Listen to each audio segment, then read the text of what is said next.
गुजरात के बड़ौदा शहर में भायली विस्तार में आए मुक्ति धाम में बड़ौदा युवा हेल्प ग्रुप की ओर से शिवजी की जो मूर्ति है उसका अनावरण और वृक्षारोपण कार्यक्रम आयोजित किया गया था। आपको बता दें कि बड़ौदा शहर के भारतीय जनता पार्टी के प्रमुख डॉक्टर विजय शाह समेत भायली गांव के अग्रणी अरविंद पटेल, वार्ड नंबर 10 के कार्यकर्ता नारायण राजपूत समेत भायली गांव के कई महानुभावों की उपस्थिति में जो भायली में मुक्ति धाम आया हुआ है वहां पर भगवान शिव जी की जो मूर्ति है उसका स्थापन और अनावरण आज किया गया था। साथ ही में एक वृक्षारोपण का कार्यक्रम भी आयोजित किया गया। बीते कई समय से खस्ता हालत में जो भायली विस्तार का ये मुक्ति धाम था उसे बड़ौदा महानगर पालिका की ओर से पीपीपी मॉडल पर अब विकसित किया जा रहा है। बुनियादी सुविधाएं वहां पर दी जा रही है और साथ ही में अब धार्मिक बदलाव भी वहां पर किए जा रहे हैं।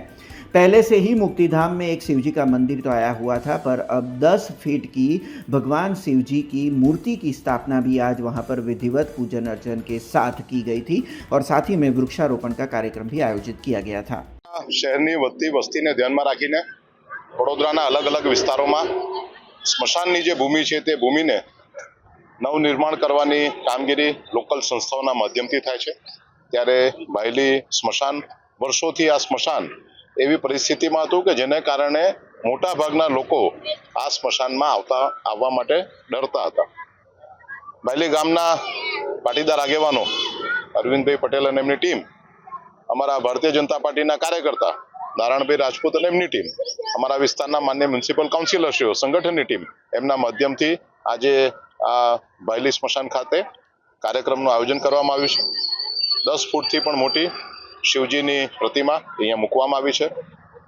નિર્જા ફાઉન્ડેશન, સદભાવના ફાઉન્ડેશનના માધ્યમથી ટ્રી પ્લાન્ટેશન કરી અને આખી જગ્યાને લોકો આવે જ્યારે એમના પોતાના મન છે એ વિચલિત થયેલા હોય, વ્યથિત હોય ત્યારે અહીંયા આવીને બેસી શકે, કુદરતનું સાનિધ્ય માણી શકે એ પ્રકારની વ્યવસ્થા એમના માધ્યમથી કરવામાં આવી છે। આજે ભાયલી આ વિસ્તારના સૌ નાગરિકો પણ એમાં જોડાયા છે। ત્યારે આ સમગ્ર ટીમ જેમના માધ્યમથી આ સુંદર કામ થયું છે એ સૌને ખૂબ ખૂબ અભિનંદન આપું છું। ભાયલી ગામે આજે સ્મશાન તો બહુ જૂનું છે। ભાયલી ગામે ઘણું બધું ડેવલપ પહેલાં કરેલું છે। હવે આ ધીમે ધીમે કોર્પોરેશનમાં આવ્યું એટલે આજે બહુ સરસ ડેવલપ થઈ રહ્યું છે। ભગવાન શંકરની મૂર્તિ કાયમ માટેની અહીં સ્થાપિત આજે કરી છે। અમારું જૂનું મંદિર હતું ત્યાં શંકર ભગવાનનું, એ બી સરસ ચાલે છે। અત્યારે કોર્પોરેશને સરસ સંડાસ બાથરૂમની વ્યવસ્થા, પાણીની વ્યવસ્થા, સિક્યુરિટી ઓફિસ ને બધું ઘણું બહુ સરસ કામ થયું છે। નવા બ્લોક લગાવ્યા છે।